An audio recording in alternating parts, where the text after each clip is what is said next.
સુરત કલેક્ટરાલય ખાતે આગામી ચોમાસાની ઋતુને ધ્યાનમાં લઈ અને પ્રી મોન્સૂન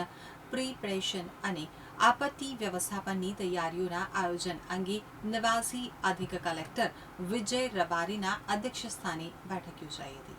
આગામી ચોમાસાની સિઝનને ધ્યાનમાં લઈ અને નિવાસી અધિક કલેક્ટર વિજય રબારીના અધ્યક્ષસ્થાને પ્રી મોન્સૂન પ્રિપરેશન અને આપત્તિ વ્યવસ્થાપનની મીટિંગ કલેક્ટર કચેરીના સભાખંડમાં મળી હતી। આગામી ચોમાસુ સિઝનમાં સુરત શહેર જિલ્લામાં ભારે વરસાદ, પૂર, વોટર લોગિંગ અને વાવાઝોડાને કારણે ઊભી થતી પરિસ્થિતિને પહોંચી વળવા માટે તેની તમામ પ્રકારની પૂર્વ તૈયારી કરવા અને તમામ વિભાગ દ્વારા કરવાની થતી પ્રી મોન્સૂન કામગીરીની ચર્ચા વિચારણા કરવામાં આવી હતી।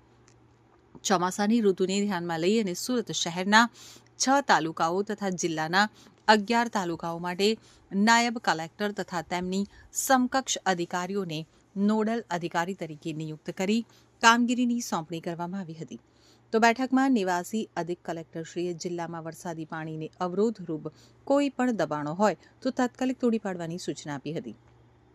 ખાસ કરી અને નવા બનેલા હાઈવેની આસપાસના પાણી નિકાલ માટેના કન્વર્ટર ચેક કરી સાફ સફાઈ કરવાનો આદેશ આપ્યો હતો। ચોમાસા દરમિયાન તમામ લાઇન ડિપાર્ટમેન્ટને round the clock control room ચાલુ રાખવા, શહેર અને જિલ્લામાં જે વિસ્તારોમાં પાણી ભરાવાના પૂર, ખાડીપૂરના પ્રશ્નો ઉદ્ભવે છે તે સમસ્યાનો ઉકેલ લાવવા ત્યાં જરૂરી કામગીરી કરવા, ચોમાસા દરમિયાન જિલ્લામાં સ્વચ્છતા જળવાઈ રહે તે માટે જરૂરી પગલાં લેવા, પીવાના પાણીની વ્યવસ્થા તથા ક્લોરિનેશન, ડ્રેનેજ, કાંસ, ગટર, કેનાલ, બોગદા સાફ કરાવવા અને વરસાદના પાણીના નિકાલની વ્યવસ્થા અંગે જરૂરી માર્ગદર્શન આપ્યું હતું।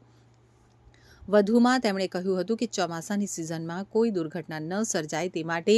અગમચેતીના પગલાઓ ભરવા તમામ વિભાગોને સૂચના આપી હતી। સુરત જિલ્લામાં છેલ્લા 10 વર્ષમાં નદી, ડેમ, જળાશયો, કેનાલ, દરિયા, વરસાદી પાણીનો ભરાવો થયેલ સ્થળોએ પાણીમાં અકસ્માતે ડૂબી જવાથી થયેલ માનવ મૃત્યુ તેમજ ભારે પવન અને વરસાદમાં ઝાડ, થાંભલા, હોલ્ડિંગ્સ અને ટાંકી પડવાથી થયેલ